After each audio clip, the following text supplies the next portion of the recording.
आय कृष्ण भगताय तद्भगताय नमो नमः। वंशाकल्पतरुर्भ्यश्च कृपा सिन्धुभ्यैव च पतितानां पावनेभ्यो वैष्णवेभ्यो नमो नमः। पतित पावन परम करुणामय परम आराध्यतम गुरुपाद पद्म नित्य लीला प्रविष्ट ओम विष्णुपाद परमहंस परिव्राजकाचार्य अष्टोत्तर शत श्री श्रीमद शिल भक्ति वल्लभ तीर्थ गोस्वामी गुरु महाराज जी के श्री अभय चरण कमल में अनंत कोटि साष्टांग दंडवत प्रणाम करते हुए उनकी हेतु की कृपा प्रार्थना करता हूँ। मेरे परम आराध्यतम गुरु शिक्षा गुरुपाद पद्म नित्य लीला प्रविष्ट ओम विष्णुपाद परमहंस श्री शिल भक्ति विज्ञान भारती गोस्वामी महाराज के चरण कमल में अनंत कोटि साष्टांग दंडवत प्रणाम करते हुए उनकी हेतु की कृपा प्रार्थना। आज षोड़ गोस्वामियों में से अन्यतम श्री गोपाल भट्ट गोस्वामी जी का वैशाख श्रावण मास के इस कृष्ण पक्ष के पंचमी तिथि को उनका तिरोधान लीला हुआ था। आज ही पंचमी स्पष्ट रूप में है, लेकिन किसी किसी पंजिका में पंचमी कल दर्शाने के कारण कल उनका तिरुभाव तिथि का दिवस मनाया जाए, लेकिन वास्तव में आज ही है। हमारे गुरुपाद पद्म श्री गोपाल भट्ट गोस्वामी जी के चरित्र चिंतन करते हुए वे लिखते हैं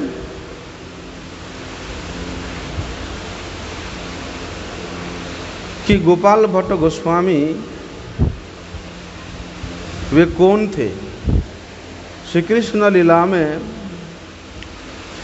जो अनंग मंजरी है वे ही गौर लीला में श्री गोपाल भट्ट गोस्वामी जी के रूप में अवतरित होकर के श्रीमन महाप्रभु जी के आदर्श को, श्रीमन महाप्रभु जी के शिक्षा को, श्रीमन महाप्रभु जी के सिद्धांत को इस जगत में प्रचार किया।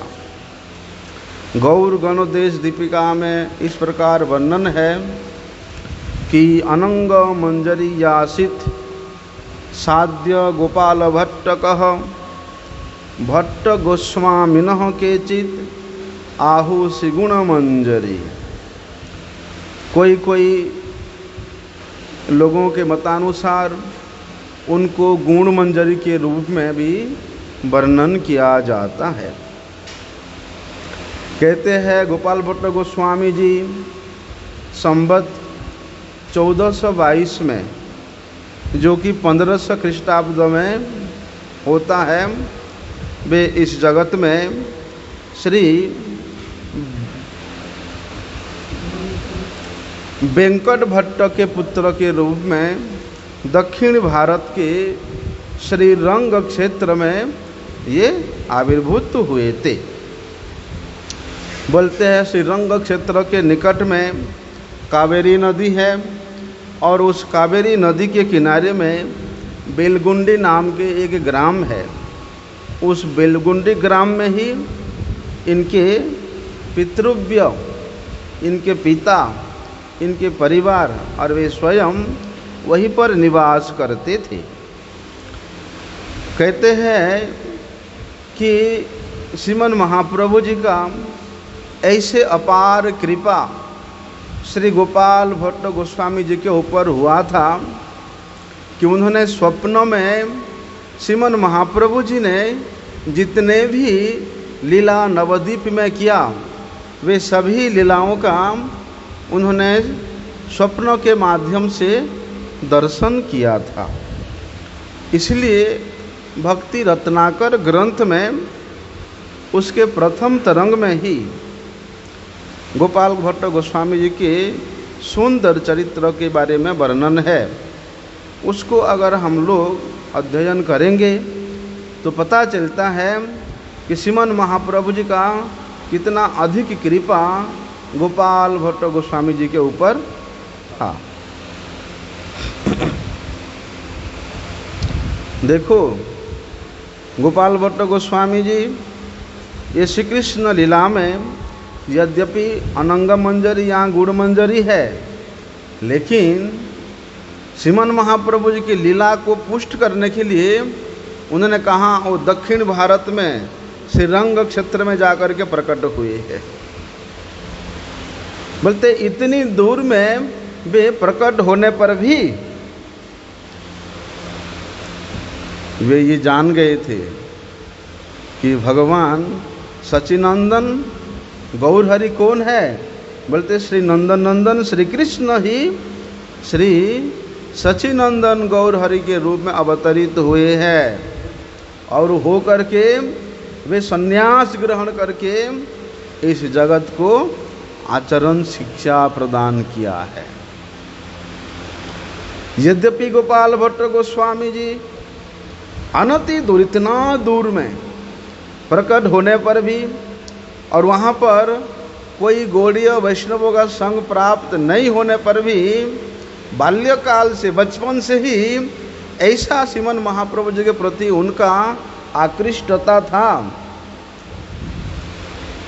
जिसके कारण वे ये जान गए थे कि ये सचिनंदन गौरहरि और कोई नहीं है, ये साक्षात नंदन नंदन श्री कृष्ण ही है, जो अब इस जगत में संन्यास वेश लेकर के, संन्यास धारण करके वे जगत का उद्धार कर रहे हैं। लेकिन गोपाल भट्ट गोस्वामी जी ने श्रीमन महाप्रभु जी के बाल्य लीला का दर्शन किया था, श्रीमन महाप्रभु जी के विद्या रस लीला का दर्शन किया था, और वो सब लीला में सपनों के माध्यम से दर्शन किया था। हाँ, इसलिए श्रीमन महाप्रभु जी ने सपनों से दर्शन कराया। बोलते वो सब लीला इतना अधिक उनको अच्छा लगता था, लेकिन अब श्रीमन महाप्रभु जी संन्यास ले लिए हैं, तो महाप्रभु जी का संन्यास रूप देख करके उनको अच्छा नहीं लगता था, वे बड़े दुखी होते थे। इसलिए श्रीमन महाप्रभु जी वहाँ विद्या विलास लीला कितना सुंदर रूप में किया, उसको चिंतन करके उनका शरीर रोमांचित हो जाता था। लेकिन आज संन्यास रूप देख करके वे एकांत में जा करके क्रंदन करते हैं, रोते हैं। बोलते जिस स्थान पर वे रो रहे थे वहीं एकांत स्थान में ही श्रीमन महाप्रभु जी ने उनको सपनों में प्रकट होकर के संपूर्ण संन्यास लीला का भी दर्शन कराया, कि संन्यास लेने के उपरांत श्रीमन महाप्रभु जी ने जगन्नाथपुरी से नीलाचल में किस प्रकार भाव विभोरित होकर के प्रेम का आस्वादन करते थे और प्रेम का वितरण करते थे, वो लीला भी दर्शन कराया। लेकिन जब श्रीमन महाप्रभु जी के उस प्रेमामृत में आप्लावित रूप को, भाव को दर्शन किया, तब उनके मन का जो दुख है वो थोड़ा सा शांत हुआ। लेकिन श्रीमन महाप्रभु जी ने वहाँ पर प्रकट होकर के जिस एकांत स्थान में वे उस लीला का दर्शन कर रहे थे, श्रीमन महाप्रभु जी वहाँ प्रकट होकर के गोपाल भट्ट गोस्वामी जी को अपने गोद में ले लिया। छोटे से बालक है, और अपने प्रेमाश्रु में अश्रुपूरित करके उनको आंसुओं से भिगा दिया। ऐसा वर्णन है भक्ति रत्नाकर में कि एतक ही गोपालेर करी प्रभु कोले, गोपालेर अंग सिक्त कैल नेत्र जले, कहिल ए सब कथा राखी हो गोपने, हईल परमानंद गोपालेर सने। श्रीमन महाप्रभु जी ने वहाँ किया क्या देखो।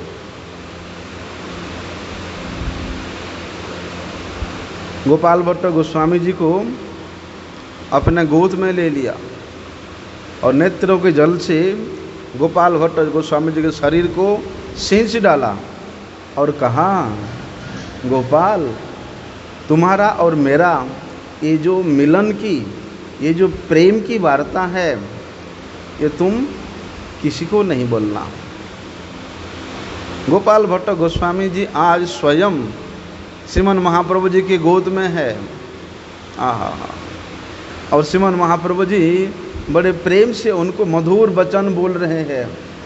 उसको सुन करके भट्ट गोस्वामी जी का तो शरीर प्रेमानंद में पूरित हो गया, परमानंद में वे विभोर हो गए। ऐसा हम लोग चैतन्य चरितामृत के उस लीला में श्रवण करते हैं कि श्रीमन महाप्रभु जी ने 1433 में श्री क्षेत्र में, श्रीरंग क्षेत्र में शुभ आगमन किया था।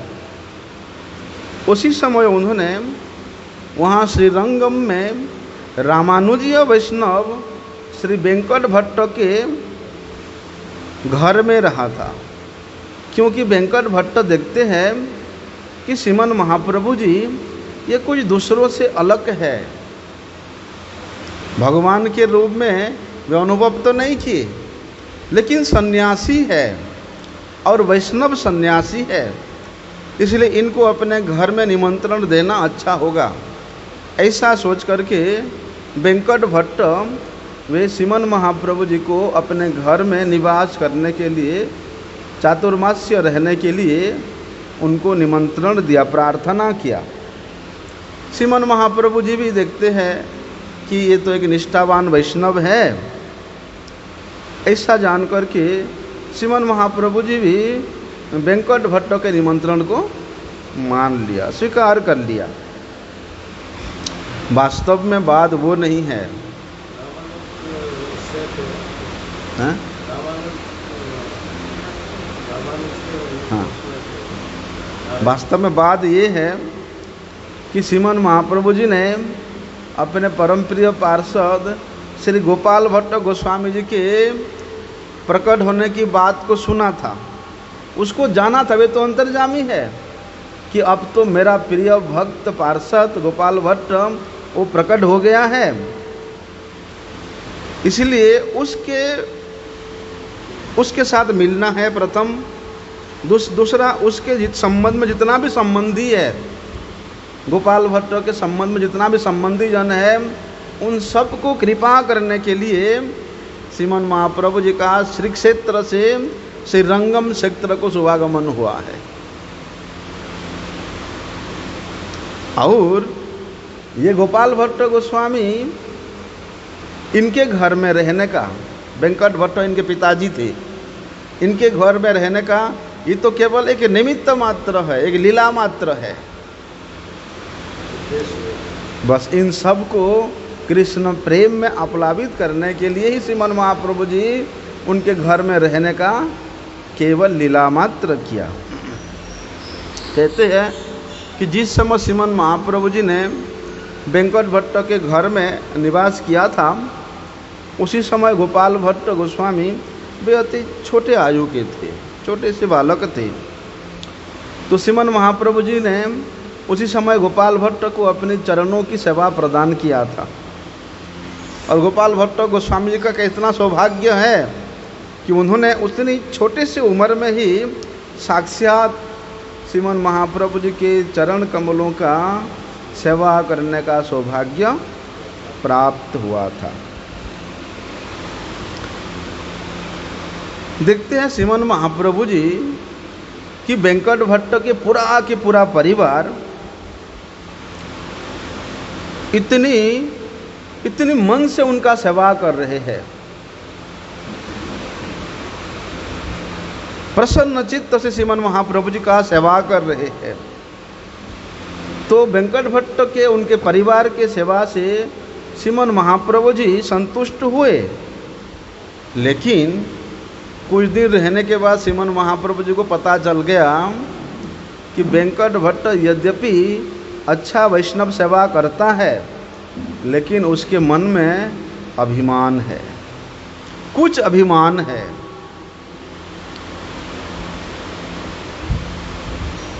तो वेंकट भट्ट के मन के भाव को जान करके श्रीमन महाप्रभु जी वेंकट भट्ट को शिक्षा देने के उद्देश्य से वे वहाँ लीला किया। वेंकट भट्ट के जो मन का भाव क्या था, वेंकट भट्ट सोचते थे कि भगवान नारायण ही वे सर्वोत्तम आराध्य है, भगवान नारायण ही अवतारी है, भगवान नारायण से ही श्री कृष्ण, श्री राम, श्री नरसिंह जितने भी अवतार हैं, सभी अवतार भगवान नारायण से ही हुआ है। क्यों? क्योंकि नारायण का तो जन्म नहीं हुआ, लेकिन राम जी का जन्म का लीला हम सुनते हैं, श्री कृष्ण जन्म लीला सुनते हैं, सबके तो जन्म लीला सुनते हैं, लेकिन नारायण भगवान का तो जन्म लीला के बारे में कहीं है नहीं। इसलिए मेरे जो आराध्य श्री नारायण है वे सर्वोत्तम और श्रेष्ठ, सर्वोत्कृष्ट, सर्वश्रेष्ठ आराध्य है। इसलिए श्री चैतन्य महाप्रभु जी मेरे जो आराध्य है नारायण, सर्वावतारी नारायण, नारायण के ही अवतार श्री कृष्ण का आराधन करते हैं, जबकि मैं स्वयं अवतारी श्री नारायण का आराधना करता हूँ। इसलिए श्रीमन महाप्रभु जी से भी हम श्रेष्ठ हैं, क्योंकि हमारा आराध्य भी श्रेष्ठ है श्रीमन महाप्रभु जी के आराध्य से, इसलिए हम भी उनसे श्रेष्ठ हैं। लेकिन भगवान अपने भक्त के मान को, अभिमान को मान करे भक्त तो भगवान उसको समझाने के लिए, उसके मान को भंग करने के लिए जाते हैं। लेकिन वो मान, वो प्रेम के मान है। लेकिन ये जो अभिमान है, ये अभिमान को, इसको दर्प बोलते हैं। भगवान का एक नाम है दर्प दलन, दर्पहारी। तो दर्पहारी भगवान मधुसूदन वे अपने भक्त के दंभ को सबसे पहले नाश करते हैं। इसलिए श्री चैतन्य महाप्रभु जी ने क्या किया, वेंकट भट्ट के इस अभिमान को, इस दर्प को हरण करने के लिए एक दिन मजाक मजाक में वेंकट भट्ट से कहते हैं, देखो भाई वेंकट, तुम्हारे आराध्य नारायण, उनके जैसा ऐश्वर्य किसी में नहीं है। सभी प्रकार के ऐश्वर्य के वे स्वामी है। और तुम्हारी जो आराध्या है श्री लक्ष्मी देवी, वे तो साक्षात ऐश्वर्य के देवी है। इसलिए उनके ऐश्वर्य के साथ किसी का तुलना नहीं कर सकते हैं। और मेरे आराध्य श्री कृष्ण, वे तो भैया उनका कोई ऐश्वर्य है नहीं। वे तो जंगल में, जंगल के फूलों से, जंगल के पत्ते से, पशु पक्षियों के पंख से वे अपना श्रृंगार करते हैं, उसको धारण करते हैं। और मेरे आराध्य के जो पार्षद है ग्वाले, वे बेचारे तो क्या करें, वे तो ग्वाले के पुत्र है। वे भी जंगल के ये पत्र पुष्प ये सब लेकर के ही क्या करते हैं, बछड़े चराने के लिए जाते हैं। और मेरी आराध्या गोपियाँ, वे गोपियाँ भी, उनका भी किसी प्रकार का कोई धन संपत्ति ऐश्वर्य नहीं है। वे तो बेचारे दरिद्र ग्वालिने हैं। इसलिए वेंकट जी, आपसे मेरा एक प्रश्न है। मेरे आराध्या उनमें किसी प्रकार की तुम्हारे आराध्य जैसा मेल जोल नहीं है, कोई ऐश्वर्य नहीं है। लेकिन फिर भी तुम्हारी जो आराध्या, वे मेरे आराध्य श्री कृष्ण से मिलने के लिए इतना लालसा क्यों करती है? कृष्ण की रासलीला में प्रवेश करने के लिए, अधिकार प्राप्त करने के लिए वे उस वृंदावन में, श्री वन में, बेलवन में तपस्या क्यों कर रही है? यद्यपि तुम्हारी आराध्या सभी प्रकार के ऐश्वर्य के मालकिन है, तो फिर ये मेरे दरिद्र आराध्य का संग प्राप्त करने के लिए क्यों तपस्या कर रही है? वेंकट भट्ट जी कहते हैं, तो इसमें क्या दोष है? जो लक्ष्मीपति नारायण है वही राधापति कृष्ण है, उसमें क्या दोष है? कहते हैं कि सिद्धांतस्त्वं वेदयपि श्रीश कृष्ण रूपयो रसनोत्कृष्यते कृष्ण रूपम एष रसस्थिति ही। कहते हैं कि भगवान श्री कृष्ण में अधिक रस होने के कारण लक्ष्मी देवी ने श्री कृष्ण का संग प्राप्त करने का लालसा अपने हृदय में जागरित किया और श्री कृष्ण के साथ लीला करने के लिए, वृंदावन में प्रवेश करने के लिए वे तपस्या किया। श्रीमान महाप्रभु जी कहते हैं, देख वेंकट भाई, मैं कोई दोष की बात नहीं करता हूँ, बात तो सही है, श्री कृष्ण और श्री नारायण में कोई भेद नहीं है, दोनों एक ही तत्व है, लेकिन रस के भेद से दोनों में पार्थक्य है। बोलते हैं माधुर्य लीला में जो श्री कृष्ण है, ऐश्वर्य लीला में वे ही श्री नारायण है। श्री कृष्ण लीला में जो श्री राधिका है वे ही श्री नारायण लीला में श्री लक्ष्मी जी है। इसीलिए श्री कृष्ण का संग की लालसा से तपस्या करने पर भी लक्ष्मी देवी की सतीत्व की किसी प्रकार का कोई हानि नहीं होता है, क्योंकि एक ही तत्व है।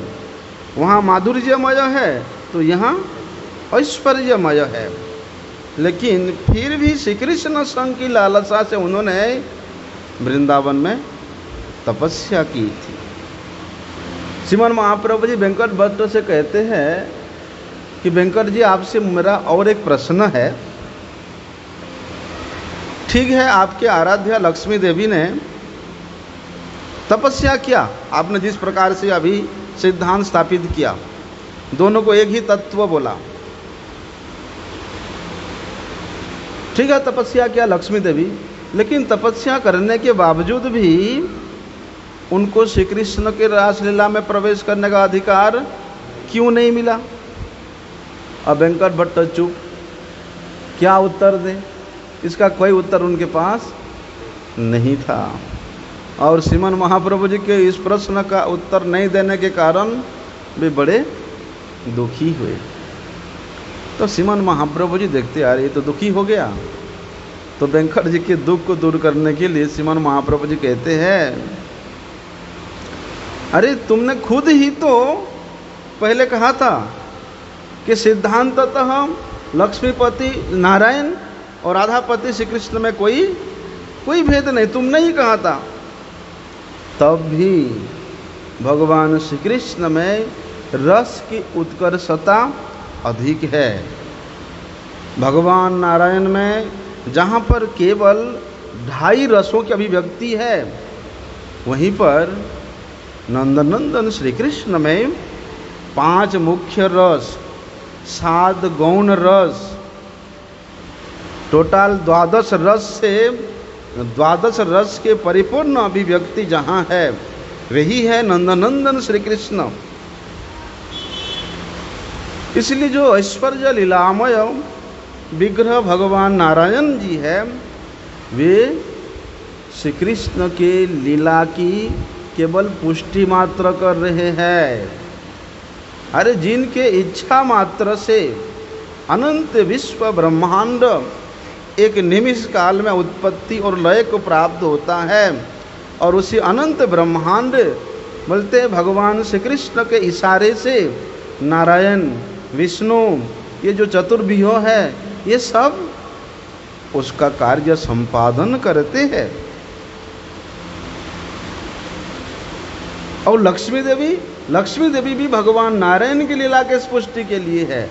और लक्ष्मी नारायण का जो लीला है ये श्री कृष्ण की लीला के पुष्टि करने के लिए ही उनका प्रकट है। लेकिन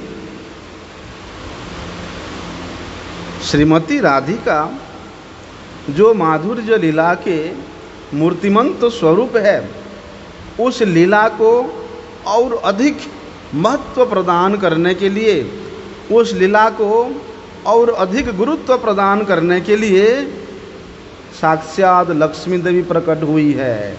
तभी तो लक्ष्मीम शतसहस्र संभ्रम सेव्यमानम, बोलते उस वृंदावन के माधुर्यमय लीला को, माधुर्यमय नंदनंदन स्वरूप के उस विग्रह के माधुर्यता को प्रकाश करने के लिए, उसकी अत्युत्कृष्टता को प्रकाश करने के लिए स्वयं ब्रह्मा जी ने वर्णन किया कि लक्ष्मीम शतसहस्र संभ्रम सेव्यमानम, बोलते हैं शत लक्ष्मी संभ्रम होकर के उस नंदनंदन श्री कृष्ण के सेवा में लालायित रहती है। वे लक्ष्मी स्वरूपा कौन है? वे ये गोपीगण ही है। ऐसा इसलिए यद्यपि श्रीमन महाप्रभु जी के इस बात को सुन करके वेंकट भट्ट के मन में भगवान नारायण के प्रति जो अत्युत्कृष्ट सर्वोत्कृष्टता भाव था वो थोड़ा सा गौण होकर के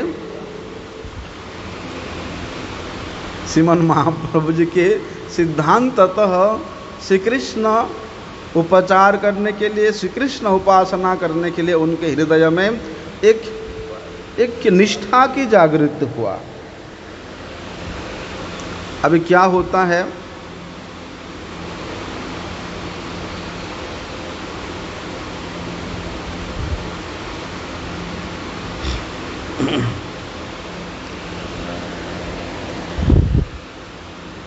जब तक वृंदावन के इन गोपांगनाओं के और विशेष रूप से वृषभानु नंदिनी श्रीमती राधा रानी के अनुगत्य स्वीकार नहीं किया जाता है, तब तक इस वृंदावन के लीला में, वृंदावन का जो विषय है श्री कृष्ण, उसके माधुर्य का आस्वादन करने में योग्यता प्राप्त नहीं होता है। इसलिए श्री कृष्ण के जो आश्रय विग्रह है, श्री गुरुपाद पद्म, गोपीगण और विशेष रूप से राधा रानी, उनके अनुगत्य के बिना विषय विग्रह के पास जाने का अधिकार प्राप्त नहीं होता है। लक्ष्मी देवी ने क्या किया? अरे हम ऐश्वर्य के देवी है, हम वैकुंठ के अधिपति भगवान नारायण के अर्धांगिनी है, और हम ये ब्रज के ग्वालिनों के शरण में जाएंगे, इन गोपियों के चरणों में पतित होंगे, वो नहीं हो सकता है। लक्ष्मी देवी गोपियों के प्रति, यहाँ गोपियों के अनुगत्य को स्वीकार करने में वे तैयार नहीं थी। हम देवी हैं, हम तपस्या करेगा, तपस्या करके प्रसन्न करेगा, उसके बाद फिर हम कैसे प्रवेश नहीं हो देखते हैं। इसलिए जितना भी तपस्या करे, लक्ष्मी देवी को हमेशा भगवान नारायण का ही संग मिलता है, श्री कृष्ण का संग प्राप्त नहीं होता है। क्या होता है? अरे श्रुतिगण, जिन श्रुतियों ने निरंतर अविरल धारा में श्री कृष्ण के गुणों का बखान करती है, वे श्रुतियाँ केवल गोपियों के अनुगत्य स्वीकार करने के कारण ही श्री कृष्ण के उस माधुर्यमय स्वरूप का, गुण का, लीला का वर्णन करने में समर्था हुई है। क्योंकि गोपियों के अनुगत्य करके ही उस वृंदावन के ये जो राग मार्ग है, उस राग मार्ग में प्रवेश किया जा सकता है और उस राग मार्ग के द्वारा ही श्री कृष्ण की सेवा प्राप्त किया जा सकता है।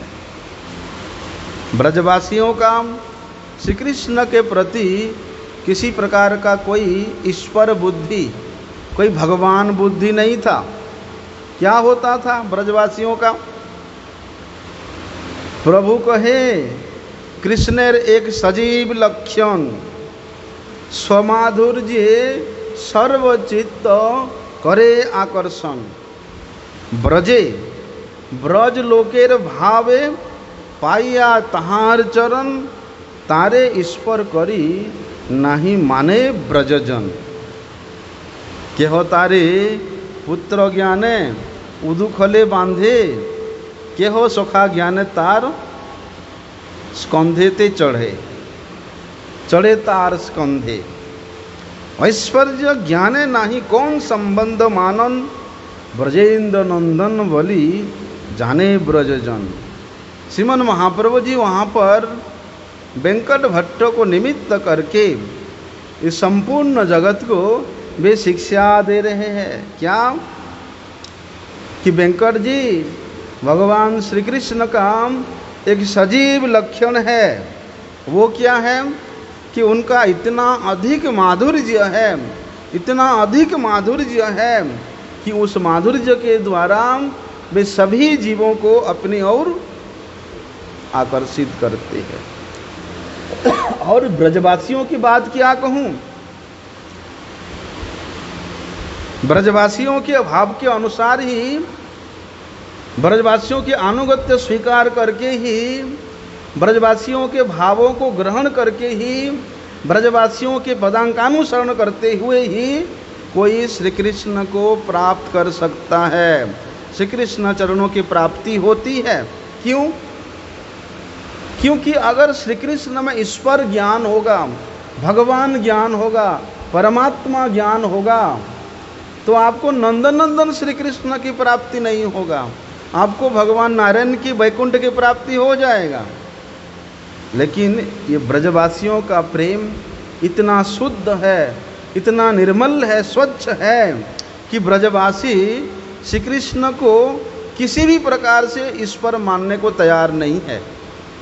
यद्यपि ब्रजवासियों के आँखों के सामने श्री कृष्ण इतना अधिक ऐश्वर्य से परिपूर्ण लीलाओं को प्रकट किया। 6 दिन का बच्चा 6 कोस परिमित पुतना का वध करना, 7 वर्ष का बच्चा 7 कोस परिमित इतना विशाल गिरिराज को अपने कनिष्ठ अंगुली पे उठाना, अकासुर वध, बकासुर वध, अघासुर वध, केसी वध, तृणावर्त वध। अरे इनको देख के तो पूरी दुनिया डरता था। हाँ? इतना कुछ होने पर भी ब्रजवासियों का श्री कृष्ण के प्रति ना कोई देवता का भाव आया, ना कोई भगवान का, ना कोई ईश्वर का भाव आया। अरे कोई तो श्री कृष्ण को अपने पुत्र मान करके उसको डांटती है, धमकाती है, डंडा दिखाती है, ऐसे कि उसको उलूखल में बांध भी देती है। और सखाओं की बात क्या कहूँ, सखा तो उसको खेल में पराजित करके उसके कंधे पे चढ़ जाता है। इसलिए ऐश्वर्य ज्ञान से ब्रजवासियों का श्री कृष्ण के साथ किसी प्रकार का कोई संबंध था ही नहीं, वे जोड़ते ही नहीं थे। जितना ऐश्वर्य भगवान प्रकट भी करें, कालियों का दमन करना, ब्रजवासी तो समझ गए थे, अरे ये नंद का छोरा, ये भैया हमारे जैसा ग्वाल नहीं है, ये पक्का भगवान है, पक्का ये देवता है। गोवर्धन उठा दो, ठीक है। जो तो सखा लोग बोलते हैं, अरे हमने अपना छड़ी पकड़ा है तभी तो उठाया, तुम में कौन सा बल है। बुढ़ापे में नंद बाबा ने तो जन्म दियो है, जसोदा मैया ने तो ये दूत ना मिलो, तू कौन सो इतना बड़ा गोवर्धन उठावे को समर्थ है। हमारो डंडा नहीं, हमारे लाठियों के सारे गोवर्धन पर्वत उठोए।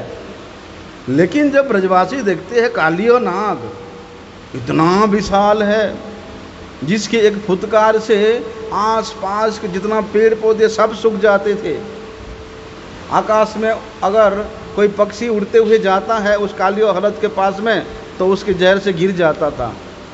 ऐसे कालिया को दमन करना ये तो देवता के बिना संभव नहीं है। तो ब्रजवासी लोग संभ्रम हो गए थे, अरे हमारे सखा भैया अब हमारे सखा नहीं है, ये पक्का कुछ ना कुछ देवता है। क्या क्या कृष्ण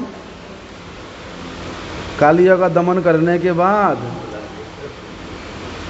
वहाँ बाहर आकर के जमुना से धड़म करके नीचे गिर गया, मानो ऐसा अभिनय करने लगा कि उसको जहर चढ़ गया। इतना ठंड लग गया जमुना में रहने के कारण, ऐसे ऐसे ऐसे ऐसे थरने लगा। भय, उसके मन में इतना भय होने लगा, विभत्स होने लगा। ब्रजवासी देख करके डर गए, अरे सचमुच हमारी लाला कोई भगवान नहीं है, देखो क्या हालत हो रहा है, चलो चलो पकड़ो पकड़ो जल्दी जल्दी, वो टीला के ऊपर लेके चलते हैं, वहाँ अच्छा धूप लगेगा तो लाला का थोड़ा ठंडी कम होगा। तो सभी ब्रजवासी श्री कृष्ण को जमुना जी के जल से उठा करके वहाँ जो टीला है मदन मोहन टीला, वहाँ ऊपर में ले गए। वहाँ भैया भगवान के इच्छा से 12 सूर्य एक साथ प्रकट होकर के लाला को ताप दिया, इसलिए उस टीला का नाम 12 आदित्य टीला है। ऐसा इतना प्रभाव देखने पर भी ब्रजवासियों का कभी भी ईश्वर ज्ञान नहीं हुआ। इसलिए इन ब्रजवासियों के भाव के अनुसार ब्रजलोकेर भावे जेई करे भजन सही ब्रजे पाए शुद्ध ब्रजेंद्र नंदन। बोलते ये ब्रजवासियों के भाव के अनुगत्य स्वीकार करके ही अगर कोई भजन करता है, सेवा करता है, तो वास्तव में वही व्यक्ति इस ब्रज का जो राजा है, उसका जो पुत्र है ब्रजेंद्र नंदन, उसको प्राप्त करेगा। अभी क्या होता है, श्रीमन महाप्रभु जी कहते हैं, वेंकट जी रासलीला हुआ था, रासलीला में श्री कृष्ण देखते हैं गोपियों का मान थोड़ा बढ़ रहा है, इसलिए भी अंतर्ध्यान हो जाते हैं। श्री कृष्ण के अंतर्ध्यान होने के बाद सभी गोपियाँ इतना अधिक विलाप करती है, इतना अधिक विलाप करती है, तो श्री कृष्ण का थोड़ा सा उनके प्रति दया आ जाता है और थोड़े से जमुना जी थोड़े से दूर जा कर के श्री कृष्ण वहाँ नारायण का रूप, चतुर्भुज नारायण के रूप में बैठ जाते हैं। और गोपियाँ श्री कृष्ण का अन्वेषण करते करते वहाँ आती है, देखती है, थोड़ा सा ठहरती है, बात नहीं करती, थोड़ा सा ठहर करके देख के आगे पीछे बस आगे चल जाती है। लेकिन जब श्रीमती राधा रानी वहाँ आई, राधा रानी के सामने श्री कृष्ण अपने आप को छुपा नहीं सकते। जैसे श्रीमती राधा रानी वहाँ पर आई, श्री कृष्ण जो अभी यहाँ चतुर्भुज रूप में बैठे हुए हैं, उनका 2 हाथ अंदर घुस गया हैं और 2 हाथ में मुरली आ गया। वे अपनी नंदनंदन स्वरूप में वहाँ प्रकट हो गए, मुरलीधर रूप में प्रकट हो गए, है ना। वहाँ उस जगह का नाम क्या है, पेंठा धाम है ना, पेंठा ऐंठा तो वही है जहाँ पर श्री कृष्ण उस कदम के वृक्ष को मरोड़ा था। पेंठा 2 है, 2 है। ऐंठा में वो ऐंठ के बैठ गए थे, अरे हम है, ऐंठ के बैठे हुए नारायण भगवान। अब ग्वाल वाल बोले, अरे छोरा तो काय को हमको पागल बना रहे हो, कौन विश्वास करेगा तो इतना विशाल गिरिराज जी को उठा सके। कन्हैया बोले, अरे मैं उठा दूंगो, सभी ब्रजवासी को बुला के लाओ, गौवा बच्चों को ले आओ। अच्छा तो उठाए देखो वो जो कदम का पेड़ है, इतना विशाल कदम का पेड़, उसको तू अगर इसे मोड़ दोगे, पेड़ दोगे, तो हम मान जाएगी तू उठा सकता है। और कन्हैया गया और कदम के वृक्ष को ऐसे पकड़ के ऐसे मरोड़ दिया। आज भी वो वृक्ष है, लेकिन उसका कुछ सूखा अवशेष को लोगों ने बचा के रखा है, लेकिन ऐसा मरोड़ा हुआ है। वो भी दर्शन किया आपने?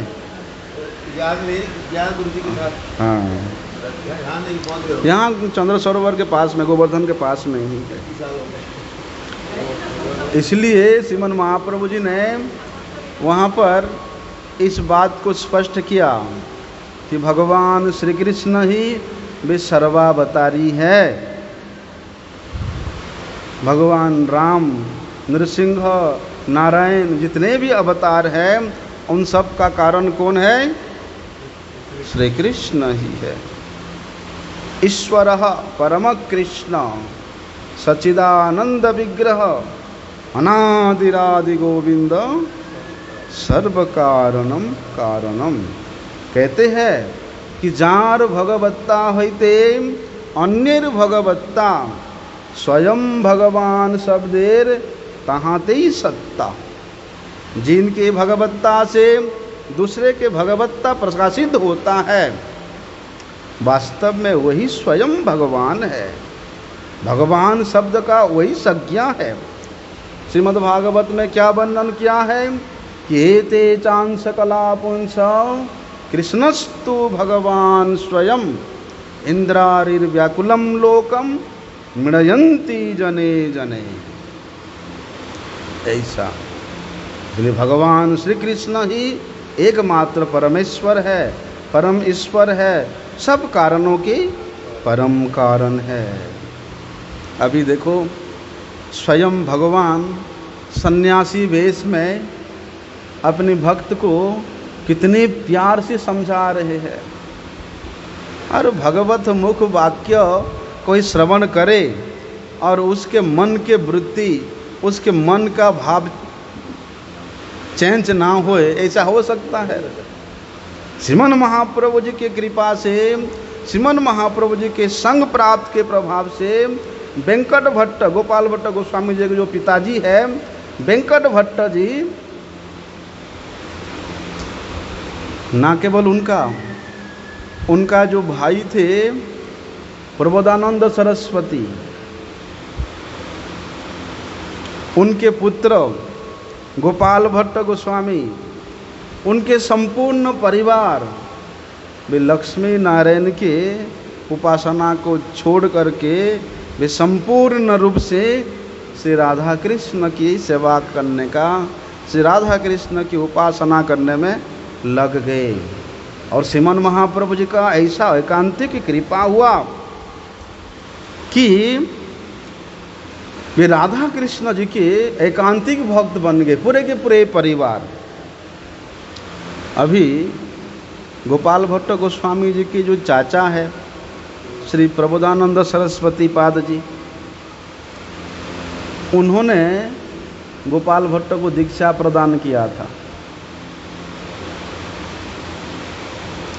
लेकिन प्रबोधानंद जी के विषय में कुछ लोग गलत बोलते हैं जो प्रकाशानंद है वही प्रबोधानंद है, इस प्रकार का लोग वर्णन करते हैं। लेकिन वास्तव में ऐसा नहीं है। जगत गुरु शिल भक्ति सिद्धांत सरस्वती ठाकुर प्रभुपाद जी वर्णन करते हैं एक जगह में, क्योंकि एक ग्रंथ है जिसका नाम है भक्तमाल, सुदामा कोटि से वो भक्तमाल ग्रंथ प्रकाशित हुआ है। तो प्रभुपाद जी वो भक्तमाल ग्रंथ को, उसको सहजिया लोगों का ग्रंथ मानते हैं।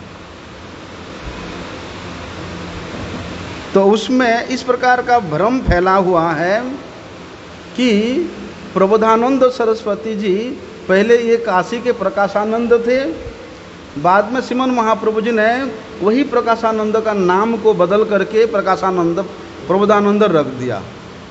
लेकिन ऐसा नहीं, ये भ्रम मात्र है। इसलिए सिर्फ हैं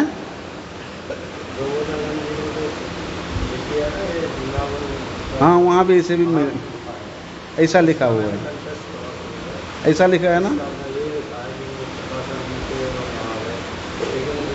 ना, ऐसा नहीं है। थोड़ा सुनते हैं हम क्या है प्रकाशानंद प्रबोधानंद दोनों में क्या पार्थक्य है, हम लोग सुनते हैं। जगत गुरु श्रील भक्ति सिद्धांत सरस्वती प्रभुपाद जी ने बताया एक प्रमाण है, आशुतोष देव नाम के बंगाल में एक बहुत बड़ा लेखक है। उन्होंने बंगला अभिधान में इस प्रकार वर्णन किया है प्रबोधानंद सरस्वती के बारे में कि प्रबोधानंद जी एक वैष्णव, दार्शनिक वैष्णव थे और उनका वास्तविक नाम प्रकाशानंद सरस्वती था। बोलते हैं ऐसा उन्होंने उस बांग्ला अभिधान में लिखा है। प्रबोध नाम जो है उसको महाप्रभु जी ने चेंज करके उसको प्रकाश कर दिया, प्रबोध के प्रकाश कर दिया। और एक बड़ा शास्त्री थे हरिदास दास बोल करके, उन्होंने गौड़ीय वैष्णव अभिधान लिखा है। उस गौड़ीय वैष्णव अभिधान में प्रबोधानंद सरस्वती जी के चरित्र के बारे में थोड़ा सा मंतव्य प्रकाश किया है। वे क्या लिखते हैं? बोलते हैं प्रबोधानंद सरस्वती ही मतांतर में प्रकाशानंद सरस्वती थे। बाद में जब उनका वैष्णव नाम हुआ वही प्रबोधानंद सरस्वती हुए। क्योंकि वहाँ इस प्रकार का वर्णन है कि माया बातार का संताप्त, माया बादार का ताप संताप्त। इन्होंने प्रबोधानंद सरस्वती जी ने एक सुंदर ग्रंथ रचना किया जिसका नाम है राधा रस सुधानिधि। तो उस ग्रंथ में उन्होंने एक श्लोक रचना किया है, जो श्लोक में इस प्रकार का वर्णन है कि माया बादार का ताप संतप्त। इसका मतलब है कि मायावाद रूपी ज्वलंत अग्नि से जिन्होंने लोगों को संतप्त किया, शीतलता प्रदान किया, इस प्रकार का भाव लेकर के उन्होंने लिखा है। लेकिन लोगों ने उसको अलग भाव ले लिया। श्रीमन महाप्रभु जी ने और श्रीमन महाप्रभु जी के अनुगत्य जितने भी महान महान वैष्णव जन हुए, गोस्वामी जन हुए, उनकी चरित्र चित्रण करने से, उनके चरित्र को अध्ययन करने से पता चलता है कि श्रीमन महाप्रभु जी ने मायावाद का इतना विशेष रूप से खंडन किया था। और तो और जगाई माधाई का उद्धार करने के उपरांत जो सार्वभौम भट्टाचार्य थे वो तो विशाल ब्रह्मवादी थे। प्रकाशानंद सरस्वती वो इतना बड़ा मायावादी था, बोलते सार्वभौम भट्टाचार्य जैसा विश्व विख्यात मायावादी को प्रकाशानंद सरस्वती जैसा प्रकांड मायावादी सन्यासी को अपने पति तपावनता रूप चरण प्रदान करके, औदार्यता रूप गुण प्रदान करके, असमोर्धता रूप कृपा को उन्होंने निरूपित किया। इसलिए वहाँ पर श्रीमन महाप्रभु जी के गुणों का वर्णन करने के लिए वर्णन है कि मायावादर कताप संताप्त। इस संसार एक दिन इस मायावाद के ताप से संतप्त था, ज्वलित था, लेकिन श्रीमन महाप्रभु जी ने उस ताप से इस जगत को बचाया है। इसीलिए जगत गुरु श्रील प्रभुपाद जी ने एक जगह में लिखा है, प्रबोधानंद सरस्वती पाद जी ने श्री चैतन्य चंद्रामृत लिखा। इतना सुंदर ग्रंथ है श्रीमन महाप्रभु जी के गुणों के विषय में, श्रीमन महाप्रभु जी के सिद्धांत के विषय में इतना सुंदर रूप से वर्णन किया है। तो उस ग्रंथ में उसके प्रस्तावना में श्रील प्रभुपाद जी ने एक जगह में वर्णन किया कि देखो 1933 में श्रीमन महाप्रभु जी ने दक्षिण भारत भ्रमण करने के लिए प्रस्थान किया था। क्यों? अभी हम लोगों ने श्रवण किया अपने परम प्रिय पार्षद गोपाल भट्ट गोस्वामी और उनके संबंधियों को कृपा करने के लिए। बोलते ओडिशा से, उत्कल देश के नीलाद्रि से, नीलाचल से आरंभ करके गोदावरी संगम तक, उसके बाद मद्रास, चेन्नई से लेकर के उन्होंने बहुत से स्थानों का भ्रमण किया। और जब आषाढ़ मास के शुक्ला एकादशी तिथि आया, जहाँ से 10 नामी सन्यासियों का चातुर्मास्य व्रत प्रारंभ होता है। तो श्रीमन महाप्रभु जी ने वो दक्षिण भारत में इस वेंकट भट्ट के घर में श्री प्रबोधानंद सरस्वती पाद जी के घर में चातुर्मास्य पालन करने के लिए वहाँ पर रहा। लेकिन कहते हैं जब श्रीमन महाप्रभु जी ने नीलाचल वापिस आए तो उन्होंने श्री प्रबोधानंद सरस्वती के हृदयगत भाव को जान करके प्रबोधानंद सरस्वती के हृदय में संपूर्ण सिद्धांत को अभिनिहित किया। इसलिए लिखा है कि ये प्रबोधानंद जी इतना अधिक गुणवान थे, इतना अधिक योग्यता विद्यावान थे कि इनको सरस्वती के नाम से पुकारा जाता था। अरे चैतन्य महाप्रभु जी के अलावा वे स्वप्न में भी और किसी का आराधना करेंगे ऐसा प्रबोधानंद कभी सोच ही नहीं सके थे। और ऐसे शुद्ध वैष्णव को कोई मायावादी प्रकाशानंद के रूप में अगर वर्णन करें, श्रीमन महाप्रभु जी कहते हैं कि ये बेटा जो प्रकाशानंद है उसके बारे में महाप्रभु जी ने क्या कहा। श्रीमन महाप्रभु जी अपने दांत को कड़मड़ कड़मड़ करके बोल रहे हैं कि सन्यासी प्रकाशानंद बसोए काशीते मोरे खंडो खंडो बेटा करे भालो मते। ये काशी में जो प्रकाशानंद नाम के मायावादी सन्यासी रहता है वो मेरे शरीर को खंड खंड करता है। बोलते हैं कि वो वेदांत पढ़ाता है लेकिन मेरे विग्रह को नहीं मानता है। मैं उसको सावधान कराने के लिए उसके शरीर में कोढ़ बीमार करा दिया, कुष्ठ रोग हो गया, फिर भी कोई किसी प्रकार का कोई पश्चाताप नहीं किया। अरे मेरे अंग अंग अनंत विश्व ब्रह्मांड में फैला हुआ है और मुझे कहता कि अंगहीन है। मुरारी गुप्ता को श्रीमन महाप्रभु जी कहते हैं, सत्य कहूँ मुरारी अमार तुम्ही दास, जेनो माने मोर अंग सही जाए नाश। मुरारी तुम मेरे दास हो, इसलिए मैं तुमको ये सत्य वचन बोल रहा हूँ कि मैं परिपूर्णतम हूँ। जो व्यक्ति मुझे खंड खंड करके अखंड रूप में यहाँ मेरे अंग को नहीं मानता है वो बेटा वो नाश जाता है, वो नरक पतित होता है। बोलते हैं मेरे लीला भी सत्य है, मेरा कर्म भी सत्य है, मेरे स्थान भी सत्य है, मेरे धाम भी सत्य है और मेरा अनुचर भी सत्य है। जो इसको असत्य के रूप में मानता है उसका सर्वथा अनिष्ट ही होता है, नाश ही होता है।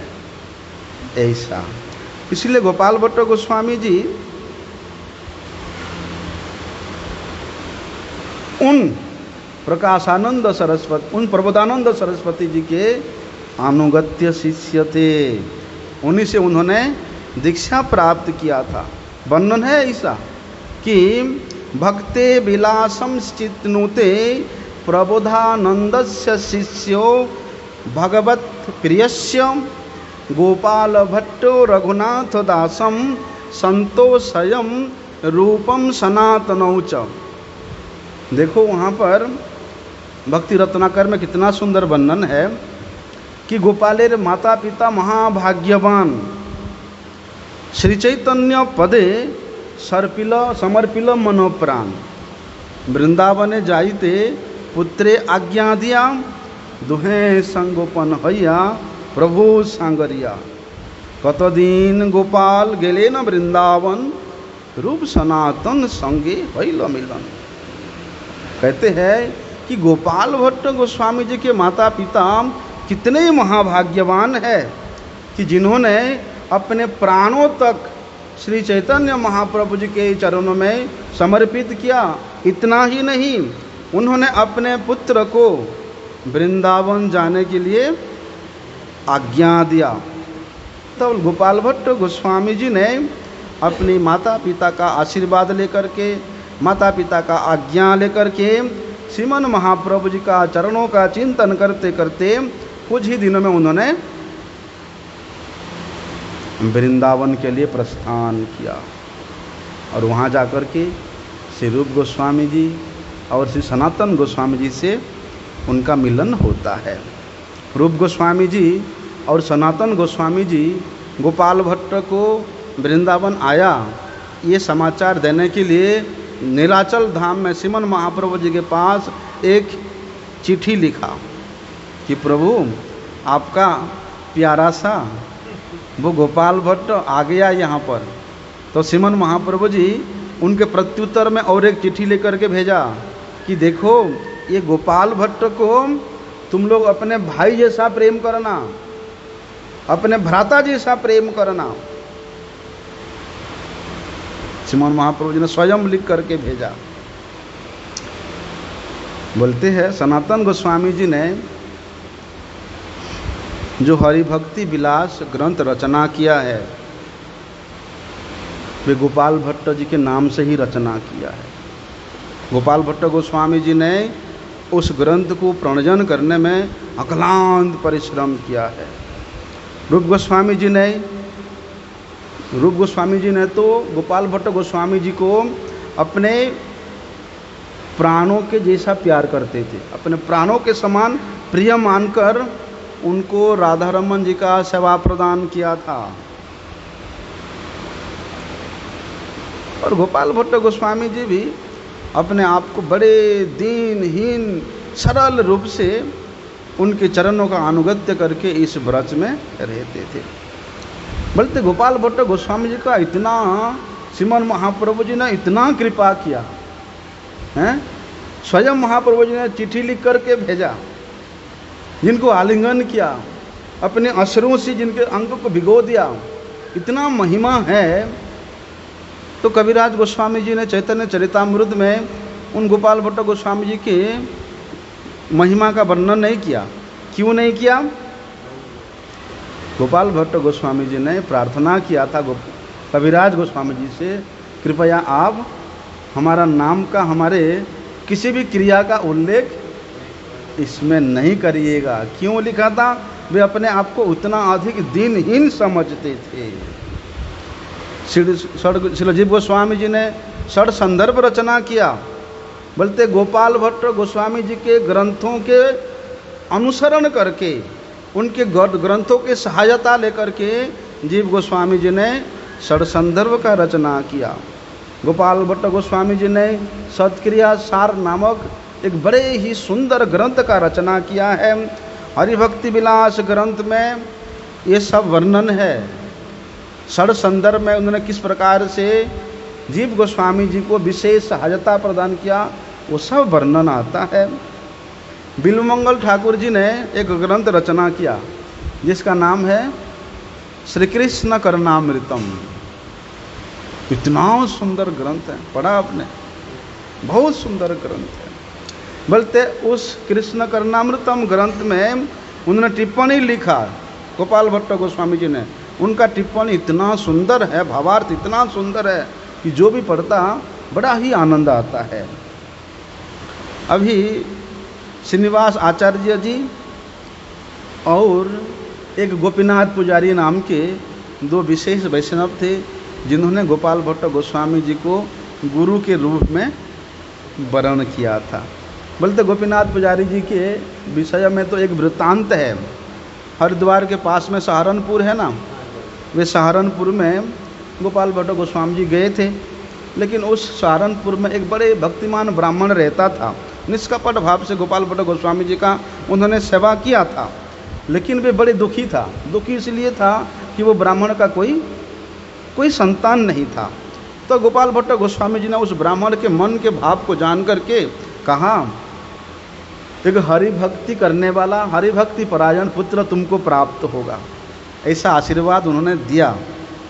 ब्राह्मण ने तभी से वादा किया कि प्रभु जो भी पुत्र होगा वो आपके सेवा में ही समर्पित कर दूंगा। बोलते उस ब्राह्मण को गोपाल भट्ट गोस्वामी जी ने कृपा करके उस सुंदर पुत्र प्राप्ति कराने में आशीर्वाद प्रदान किया था। बोलते ये वही ब्राह्मण है जिनका नाम गोपीनाथ पुजारी है, गोपाल भट्ट गोस्वामी जी के शिष्यत्व को वर्ण किया था। ऐसा भी कहा जाता है कि श्रीमन महाप्रभु जी ने गोपाल भट्ट गोस्वामी जी को स्नेह में भर करके उन्होंने अपनी डोरी, कोपिन की डोरी, कोपिन और एक काली लकड़ी का आसन भेजा था। आज भी वृंदावन के राधारमन मंदिर में वो तीनों वस्तु है, डोर, कोपिन और जो काली लकड़ी का आसन है आज भी रखा हुआ है, आज भी वहाँ पूजा होती है। बोलते गोपाल भट्ट गोस्वामी जब उत्तर भारत में भ्रमण कर रहे थे तब उन्होंने गंडकी नदी में वहाँ जाकर के कुछ शालिग्राम उनको प्राप्त हुआ था, 12 शालिग्राम प्राप्त हुआ था और वे उस 12 शालिग्राम को ला करके यहाँ वृंदावन में उन्हीं को साक्षात ब्रजेंद्र नंदन श्री कृष्ण के रूप में दर्शन करके उसी भाव में उनका सेवा करते थे। और उसके बाँव साइड में एक राधा रानी के स्वरूप में उन्होंने प्रतिभू के रूप में एक कुछ चिन्ह रखा था। ऐसा भी हम लोग श्रवण करते हैं कि गोपाल भट्ट गोस्वामी जब ये 12 शालिग्रामों का सेवा प्रतिदिन करते थे तब उनके मन में एक बार इच्छा हुआ कि अगर ये शालिग्राम विग्रह के रूप में प्रकट होते तो मैं इनका सुंदर रूप से श्रृंगार करता, सुंदर रूप से मुकुट धारण कराता, सुंदर रूप से इनका सजावट कराता। लेकिन भगवान तो अंतर्जामी है, वे अपने भक्त के हृदय के बात को जान जाते हैं। तो भगवान ने क्या किया, एक सेठ को प्रेरणा दिया। वो सेठ उसके द्वारा अनेक प्रकार के अलंकार, वस्त्र, मुकुट वो सब ला करके उन्होंने गोपाल भट्ट गोस्वामी जी को प्रदान किया। लेकिन गोपाल भट्ट गोस्वामी जी देखते हैं इतनी सारी अलंकार, ये सब वस्त्र तो आ गया, लेकिन ये शालिग्राम के रूप में है, मैं इनको कैसे इनको पहनाऊं। ऐसा रात को चिंतन करते करते, क्रंदन करते करते गोपाल भट्ट गोस्वामी जी सो गए।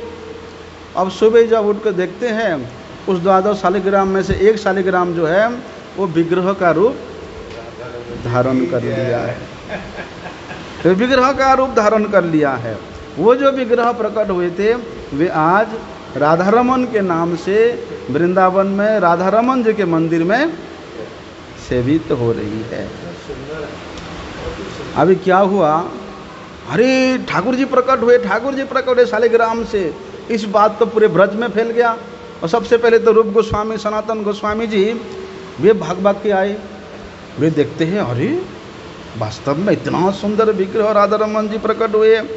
उनके रूप गोस्वामी जी, सनातन गोस्वामी जी वो विग्रह को दर्शन करने मात्र से उनके शरीर में तो अष्टसात्विक विकार हो गया। वे प्रेम में वहीं पर ही भूमि पे डोल पटोल करने लगे।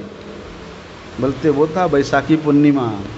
बैसाखी पूर्णिमा में फिर रूप गोस्वामी, सनातन गोस्वामी, जीव गोस्वामी, जितने भी महान महान संत थे वे वैष्णव जन आकर के उस बैसाख पूर्णिमा के दिन में राधारमन जी का अभिषेक किया। ये स्वयंभू स्वयं प्रकटित श्री विग्रह है। आज के दिन में शायद 1507 शकाब्द में इस आषाढ़ मास के कृष्णा पंचमी की तिथि में गोपाल भट्ट गोस्वामी जी का अप्रकट लीला हुआ था। उन्होंने लीला संवरण किया था।